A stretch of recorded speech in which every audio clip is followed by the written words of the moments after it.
அடடா, இந்த சட்னிக்கு இவ்வளோ ஒரு மவுசா? ஆமாங்க, இதுதான் குடமிளகாய் சட்னி. இந்த சட்னியை தோசையோட தொட்டு சாப்பிட மாட்டோம், பெரட்டி தான் சாப்பிடுவோம். அவ்வளோ டேஸ்ட்டாக இருக்கும்.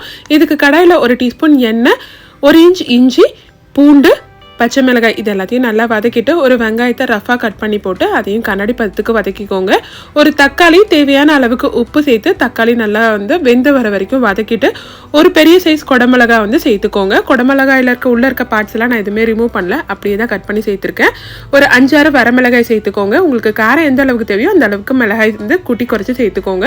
சிலருக்கு குடமிளகாய் வாசனை பிடிக்காது, அதுக்காக கொஞ்சமாக புதினா இலைகளை சேர்த்து எல்லாத்தையும் நல்லா வதக்கிட்டு சூடு ஆறினதுக்கப்புறம் மிக்சர் ஜாரில் சேர்த்து தண்ணி எதுவுமே ஊற்றாம அரைச்சி எடுத்துக்கோங்க.